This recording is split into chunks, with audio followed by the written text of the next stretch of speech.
la guerre. Lors d'un assaut d'une position forte, il est fréquent de voir une bataille se livrer en 3 actes. Dans le premier, la préparation à l'attaque.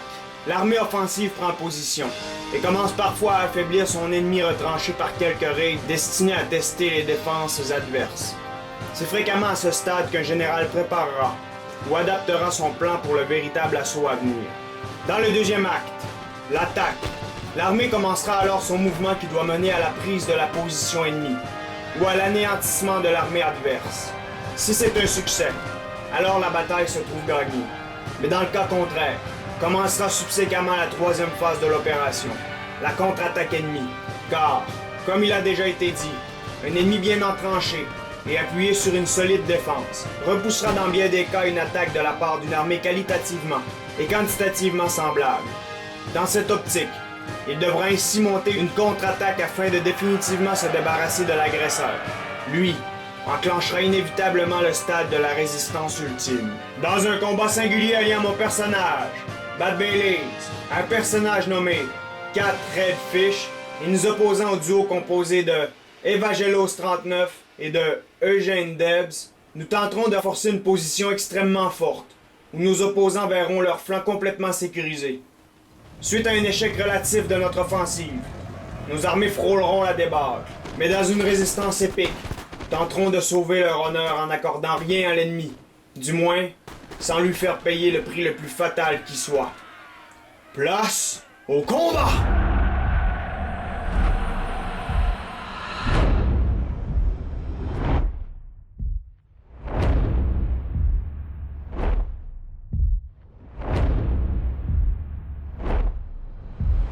Bon alors, comme à notre habitude, observons les unités en présence en commençant par celles de nos opposants. C'est donc du côté d'Evangelos 39, qui va avoir les Anglais. On va retrouver sur son aile gauche 2 unités de Lightfoot, et au centre de ces derniers, on va retrouver une unité de Foot, ainsi qu'une unité des 88e Connaught Rangers. Concernant son corps principal, on va retrouver une unité de King German Legion Foot, ainsi que 5 unités de Foot qui sont des infanteries de ligne normales. Derrière ce groupe, on va retrouver une unité de Dragon, ainsi que son général, qui va être le général de base. Enfin, derrière le flanc gauche de son groupe principal, on va retrouver 3 unités de Foot, 3 unités de Lightfoot, il y en a une juste ici dissimulée, ainsi qu'une unité de Dragon. Concernant les troupes d'Eugène Debs maintenant, qui a pris les Ottomans.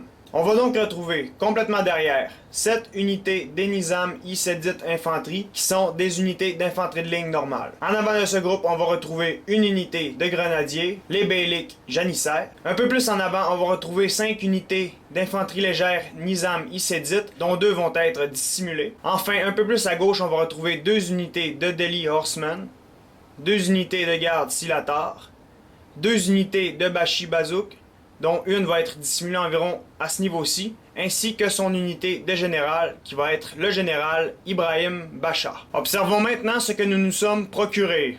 Du côté de Cat Redfish, on va retrouver en avant de son armée 5 unités de fusiliers prussiens. Derrière ces unités, on va retrouver une unité du 8e Life Regiment, 4 unités de Foot Guard, 2 unités de mousquetaires, ainsi qu'une unité de Landwehr juste ici. Derrière ce corps, on va retrouver son général qui va être le général de base. Et finalement, sur son aile droite, on va retrouver une unité des Life Hussards. Ça, c'est des unités d'hussards d'élite. Ainsi que 3 unités de lanciers. Pour terminer, observons ce que je me suis procuré. De mon côté, on va donc retrouver en première ligne une unité des Silesian Schutzen qui tire à 125 mètres. Et cette unité va être flanquée par 4 unités de fusiliers prussiens qui vont être pour l'instant en formation serrée. Derrière ce groupe, on va donc retrouver 5 unités de mousquetaires, flanquées de 2 unités de Foot Guards. Enfin derrière, on va retrouver 5 unités de lanciers, ainsi que mon général, qui va être le général d'élite, soit Blücher, qui a été aux côtés de Wellington, le vainqueur de Waterloo. Cependant, cette fois-ci, bien que le terrain soit le même, la bataille va être bien différente. On peut donc maintenant appuyer sur Play! Et c'est donc la première action que l'on va faire. Bien évidemment, ça va être de commencer à marcher vers la position forte de nos ennemis. Ces derniers, de manière tout aussi évidente, vont commencer à se diriger vers leur position défensive définitive. C'est donc que, comme je l'ai déjà mentionné dans un épisode précédent, cette carte-ci est très facile à défendre pour les factions qui se retrouvent sur le dessus de la colline. En d'autres termes, il n'y a que de ce point-ci jusqu'à ce point-ci à défendre. Et comme on l'a vu au passage, il y a 3 maisons fortes pour s'appuyer. C'est donc que les seuls endroits que nos ennemis vont véritablement avoir à défendre, ça va être la petite portion de ce côté-ci, la portion entre ces 2 maisons, celle entre ces 2 maisons et celle juste ici.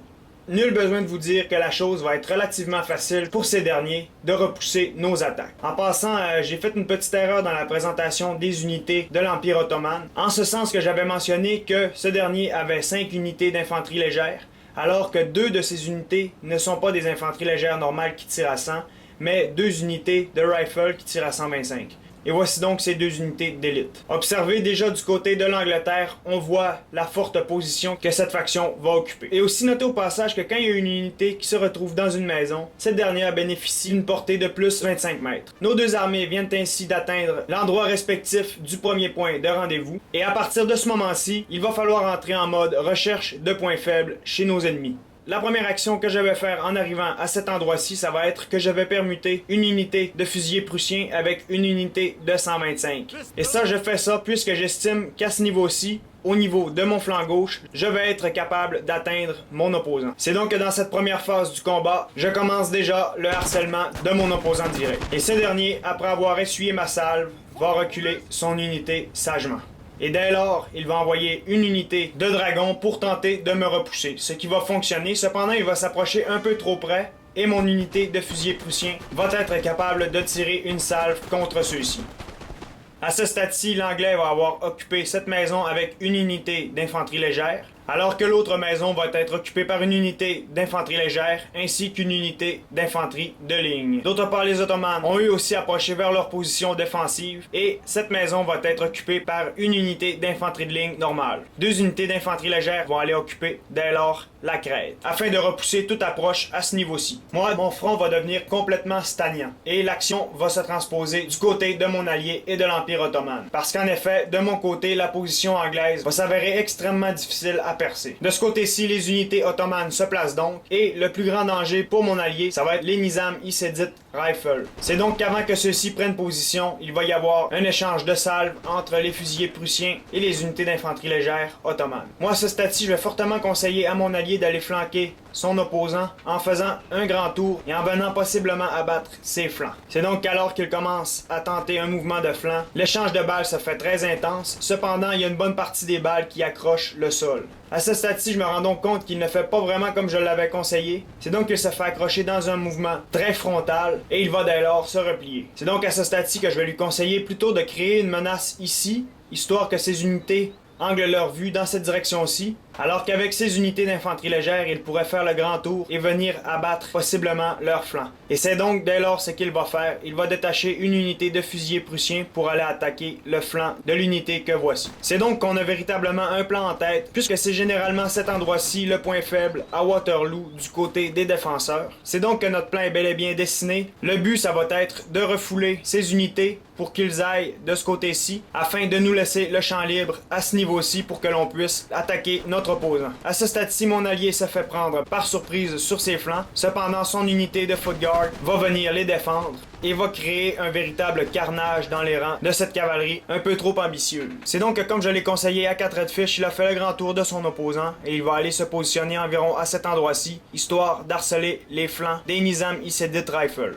Alors que tout cela se produit, l'échange de salves se fait toujours très intense à ce niveau-ci. Et c'est donc que les unités de 4 Redfish vont venir flanquer son opposant direct et ce mouvement va véritablement être la clé de l'action qui va suivre. C'est donc que le combat se fait de plus en plus intense et de son côté, il a approché une unité de mousquetaires ainsi qu'une unité de Landwehr pour venir l'appuyer. C'est donc à ce moment-ci que moi aussi, je vais entrer en action et je vais détacher 2 unités de fusiliers prussiens ainsi qu'une unité de foot guard et une unité de mousquetaires. Tout cela va donc se produire alors que le reste de mon front va demeurer défensif et que je vais étirer ce dernier. Cependant, notez au passage que ma cavalerie aussi va se déplacer vers mon allié. C'est donc que, comme je l'ai préalablement mentionné, le mouvement de flanc est véritablement une clé de la victoire. Alors comme vous pouvez le constater, il y a une unité ici qui va entrer en déroute. Dès lors, 4 Redfish va poursuivre son mouvement de flanc et va aller attaquer cette unité.